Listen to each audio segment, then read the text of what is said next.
with that being said, let's open up for Q&A. I don't think we have any open questions in the actual Q&A right now, which is very odd. I don't think we've ever had that. So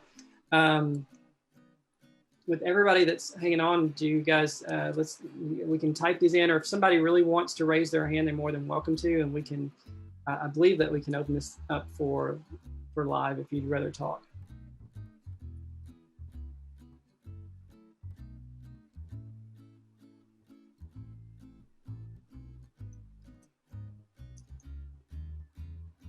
I think we stumped everybody with such detailed information and explanation that we've covered all the answers.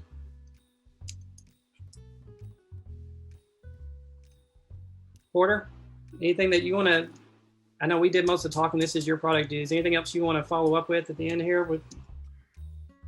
No, I mean, I think I would just say, right, like for all of you out there that aren't web-focused customers, you can kind of see the breadth of solutions that TIBCO has. We have tons of customers that are just own the streaming products, they're that strong. And plenty of customers that just own the data science or just Spotfire.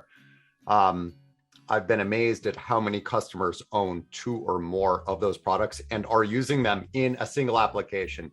That's what was impressive to me when I started. Obviously, Spotfire has been at TIBCO for a long time.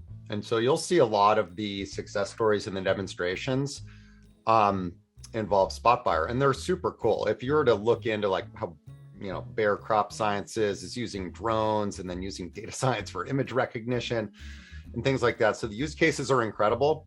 And I don't think of Spotfire is terribly different from web-focused. Yes, it's more self-service and visual analytics and things like that, but it is a BI and analytics solution. And so for all you web-focused customers out there, we know, right? We've already seen how well the streaming and data science products work with Spotfire. Is no different with web-focused. We know how well they can work with web-focused if you have use cases around data science and streaming combined with web-focused capabilities. And they've got me on the tip of the spear in terms of figuring out, does it work? How does it work? And what should it do? And so to me, it's just very exciting to add these capabilities to web-focused if you are a web-focused customer. And if you want to learn more, that's what my session is focused purely on at TAF.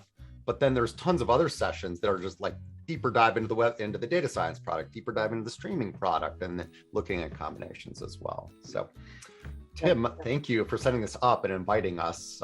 It was wonderful. Absolutely. And we did, and I will reiterate, some of the data science stuff in here, it's been new to us, in the last year or two, seeing some of the Team Studio and those tools and how easy it is to do that, which is, the way the market's going. I mean, there are data scientists out there still creating some very detailed things, but, all of us need to be able to do that in our day-to-day job. And that's where a lot of these tools like Team Studio and data sgaince stuff that TIBCO is doing a great job of that. We did get a couple in the chat, a couple questions. From Gaurav, there's one that says, how long does it take to do a POC? And I can answer that quickly. Porter, I'll let you kind of, for us, when we work with clients, it really depends on the use case. What we would try to do is really scope that use case to be something we can do in less than a week or so. Unless we really need to have something that is showing a bigger breadth of it. But typically, POCs are not really designed to be very long projects. You want to show that you can do what you need to be able to do it, but do it very quickly, and then move on to maybe a pilot or something like that. Porter, you probably got more experience with this product. I would just say, like, we're used to doing POCs, right? With like web-focused as an example. I did them for years.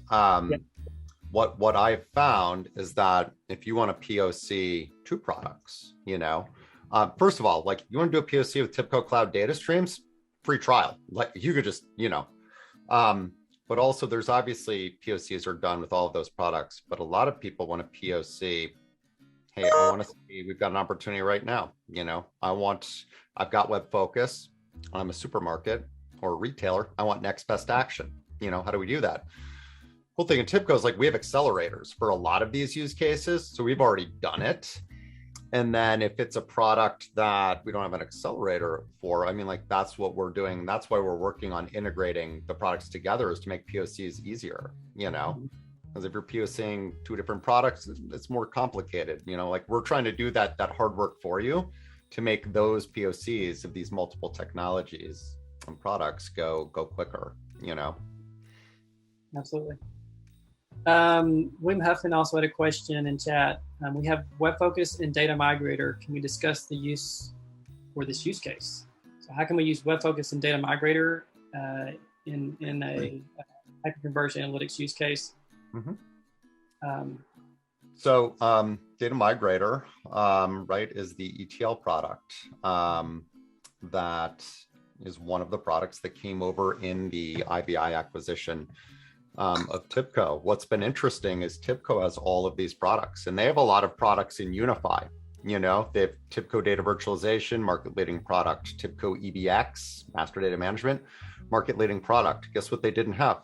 They didn't have an ETL tool. It's actually thought of very highly at TIBCO. It's receiving a lot of additional investment. If you were to look at a lot of the vertical applications that Web Focus is thought of highly in, like healthcare, insurance, public sector, across state and local government, federal, higher education, and then financial services and credit union, what you'll notice is that Data Migrator is a key component of all of those applications. Now, pre-acquisition, that included a lot of iWay software and data management and data integration capabilities, plus ETL for data movement to feed the types of reporting and dashboards that needed to be created, you know, on the front end. So like if we think of those applications as almost like a microcosm of an HCA application, we've actually been using them, right, in a lot of our vertical solutions for a while. And so there's always a place for ETL, even in the case of when you've got data science and streaming. Like what we see with Web Focus is you might have a lot of HCA success stories that use Spotfire and they're only consuming streaming data. What we see as a more likely use case for Web Focus is evidenced by the screen that Tim showed, right, around law enforcement, is the value for streaming data, and by extension, even this is where ETL comes into play, for Web Focus customers is often combining the streaming data with the near real-time and historical data. And it's the near real-time and historical data that Data Migrator is great at managing, especially when the data, even in a streaming use case, when the data may not be suitable as is for the types of KPIs and reports that need to be created. You know, so we see ETL being key to hyperconverged analytics deployments that use Web Focus. Absolutely, and that's where some of the richness of your predictions come into play, because like you said, streaming data is giving you a lot of good information on the fly, but that data, when you're enriched by the other data warehouse data you have, or data lakes, or the other data that you're bringing in and ETLing and actually spending, you know, more time on to get it into a more prepped space, that's where that data blends in and creates a more rich group of data for you. So again, we're not suggesting at all that you know any of that's going away. That's still there and still continuing to grow. And like our last session, we talked about data fabric and all the things that are happening with, you know, data, you know, as it's growing there and being able to be modern in your data architecture. All that stuff is still there and continuing to grow. This is just a way to expand that into areas that are truly making a huge impact for clients now. So I think people have finally figured out the Q&A sessions. Yeah. So if I can just quickly jump in. Someone's asked if the data prep I showed is drag and drop. Indeed it is. What I'd done there is specified some specific filters I was looking at doing, for example, and built that flow out manually. But there is an orchestrator if I want to just plug my data into it's called the AutoML orchestrator, and build those data prep flows out automatically. I can do that as well. So different layers of sort of complexity. It's all drag and drop. I can define the filters manually or run it through an orchestrator to sort of recommend the best steps automatically. Yeah. And Aiden, the low code and no code part of this, you know, I think that you may have mentioned in your description as well, is, you know, you don't have to know all the different models and how they're created. You can start with something and you can make your own customizations to it. You can, you know, you don't have to be a data scientist. I think we've said that a few times to be able to use those tools. You definitely can be, and there are places where you can tie in other things as well. For the sake of time, we have one more, or no, we'll say one more. We have another one. I can scoop up two of these real quick. Go for it. How has Hyperconverged Analytics guided TIBCO's product development strategy? It's kind of twofold. Think of it this way. Each product has a dedicated customer base. The product will continue to invest in new features that are important to the customers of that product, in addition to what our research and development staff think are going to be important capabilities for those products. Secondly, there is a lot of thought and a lot of investment that goes into integrating the products. Okay, so if we were to think about Web Focus, what does that mean? Well, for Web Focus, it might be, hey, for TIBCO data virtualization, we want a named product adapter to make it, to have a higher quality data exchange, to be able to search the data catalog. We want native user interface support so that, like on the fly, within the Web Focus Hub or the Web Focus Designer, I've got live integrated access to TIBCO streaming data sources, to TIBCO data virtualization data sources.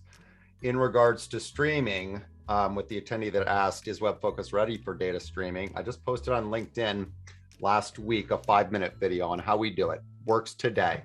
And of course, we're thinking about phase 2. So the product development strategy really is about sensible integration points with the different products to make combining them easier. And at the same time, each product is always kind of also dedicated and focused on what's important to the customers as well. And just really quickly, the TIBCO AMX BPM, I'm not super familiar with that, but if you integrated that with Spotfire and OpenSpace, I'd just be curious how you did it. If it was done with an API, that's how we've been doing the first phase of integration with a number of TIBCO products like Team Studio. And we're looking at model ops now. So if you did it with an API, we're pretty confident you could do it there as well. If you did it a different way, we just want to understand what it is and we can find out. Yeah, and I would encourage, if you're not connected with Porter on LinkedIn, because I get a lot of stuff from him as well, just demos that he's doing with these products. And again, it's not just, articles on how things work, but he does a lot of demos to actually show you in the product how things are working. I always appreciate that part. So I would go on and follow all of us, but yeah, Porter does a lot of stuff out there on LinkedIn. That's very valuable. So I'll give you lots of plugs, Porter.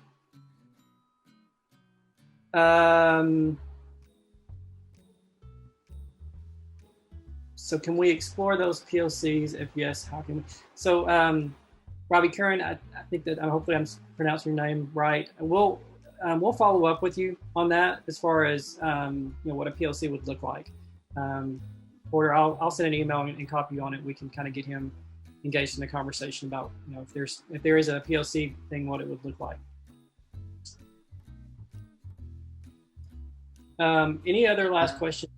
I see one more question. Can we do sort of plug and play for other business use cases? We do have accelerators available to get you started in terms of a bunch of these common use cases that we've seen. In terms of what else the AutoML orchestrator does, it's more selecting a certain model I want to run and then developing the flow around that. But of course, as well, if we're talking on the use case end, we can work with accelerators to get you started on a template for these kind of business use cases. Absolutely. Perfect. I think I'm doing very poorly here about marking these as answered, but I think we have. Did I miss anything else? I think we answered all of them.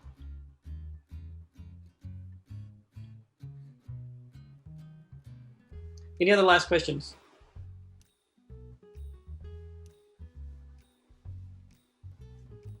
I got to click down on this where they actually show the answer. Again, Porter and Aiden, thanks for your time again. These are extremely valuable for us and hopefully for our attendees more than anything. And as you guys know, we'll have a survey at the end. Please let us know how we're doing. More importantly, or just as important, please let us know if there's other subjects that you guys want to hear on. Anything out there, we'll definitely do our best to come up with things that we are hearing from people we're talking to, but always want to hear from you guys as well. There's subjects that that you guys are hearing. If you want to see more on the Team Studio tool that Aiden went through, he went very high level on that because we asked him to. There's a lot of detail that can go in that. Anything on streaming or anything else that you want to dig into more, let us know in those surveys or just send us an email, however you want to reach out to us, LinkedIn. And we'd be more than glad to look at the things that you guys are faced on a day-to-day basis, things that really matter to you, because that's, the purpose for this, not just for us getting up here and talking. So, all right, guys, again, Porter and Aiden, thanks for your time and help on this. And thanks everybody for sticking around. I think we still had quite a few that stuck around for question and answer, and look forward to the next one, guys. Thanks. Thanks so much, everybody.